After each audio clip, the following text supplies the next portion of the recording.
നമസ്കാരം, ഞാൻ Sandhya Raghukumar. Chemmanur international jewellers Kaumudi ഹെഡ്ലൈൻസിലേക്ക് സ്വാഗതം. Powered by fortune industries, presented by Baba easy English in association with high sleep mattresses.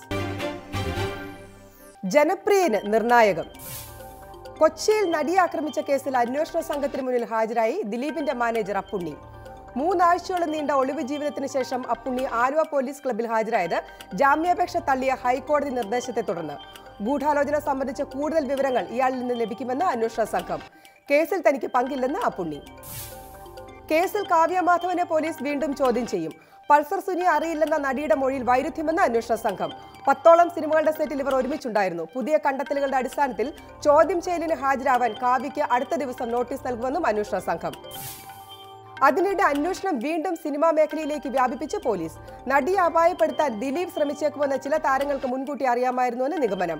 ദിലീപുമായി അടുത്തു പരിചയമുള്ളവരും അല്ലാത്തവരുമായ താരങ്ങളുടെ ലിസ്റ്റ് അന്വേഷണ സംഘം തയ്യാറാക്കിയതായും റിപ്പോർട്ട്.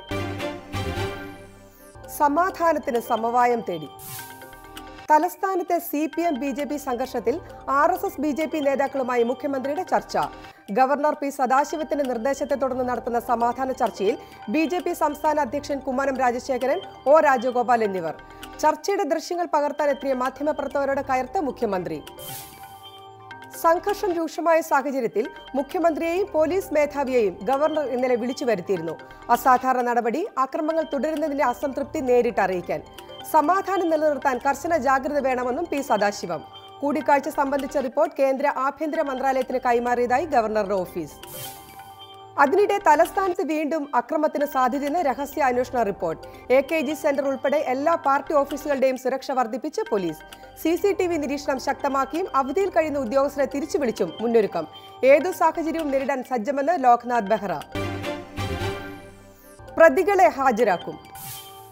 തലസ്ഥാനത്തെ നടുക്കിയ RSS പ്രവർത്തകന്റെ കൊലപാതകത്തിൽ അറസ്റ്റിലായ 10 പ്രതികളെയും ഇന്ന് കോടതിയിൽ ഹാജരാക്കും. കൃത്യത്തിൽ നേരിട്ട് പങ്കെടുത്ത 2 പേർക്കായി തിരച്ചിൽ തുടരുന്നതായി പോലീസ്. അതേസമയം സംഘർഷ സാധ്യത കണക്കിലെടുത്ത് തലസ്ഥാന നഗരത്തിൽ ഉൾപ്പെടെ സുരക്ഷാ വിന്യാസം ശക്തം.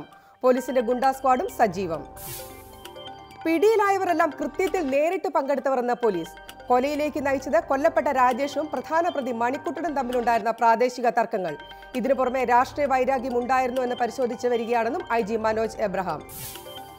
അതേസമയം തിരുവനന്തപുരം നഗരപരിധിയിൽ പോലീസ് ആക്ട് പ്രകാരമുള്ള നിരോധനാജ്ഞ ഇന്നും തുടരും. രാത്രികാല പട്രോളിംഗിനായി വാഹനങ്ങളിലും ബൈക്കുകളിലും കൂടുതൽ പോലീസ്. ജില്ലയുടെ അതിർത്തി മേഖലകളിൽ കൂടുതൽ പോലീസിനെ വിന്യസിച്ചും ക്രിമിനൽ പശ്ചാത്തലമുള്ളവരെ ജയിലിലടച്ചും പോലീസ് നടപടി. കടുപ്പിച്ച് റഷ്യയും. അമേരിക്കയുമായി നയതന്ത്ര പ്രതിസന്ധി നിലനിൽക്കെ നിലപാട് കടുപ്പിച്ച് റഷ്യ. രാജ്യത്തുള്ള 755 US നയതന്ത്രജ്ഞർ ഉടൻ രാജ്യം വിടണമെന്ന് പ്രസിഡന്റ് വ്ളാഡിമിർ പുടിൻ. അമേരിക്കയുമായുള്ള ബന്ധം ഉടൻ മെച്ചപ്പെടാനിടയില്ലെന്നും മുന്നറിയിപ്പ്. പുടിനെ ചൊടിപ്പിച്ചത് അമേരിക്ക റഷ്യയ്ക്ക് മേൽ പുതിയ ഉപരോധങ്ങൾ ഏർപ്പെടുത്തിയ സാഹചര്യം. റഷ്യൻ നടപടി ഇരു രാജ്യങ്ങളുമായി നിലനിൽക്കുന്ന അസ്വാരസ്യങ്ങളുടെ ആക്കം കൂട്ടുമെന്ന് വിലയിരുത്തൽ. പെട്ടെന്നൊരു നടപടിയിലേക്ക് നീങ്ങുന്നില്ലെന്നും ഉദ്യോഗസ്ഥരെ പുറത്താക്കുക ഘട്ടം ഘട്ടമായെന്നും പുടിൻ.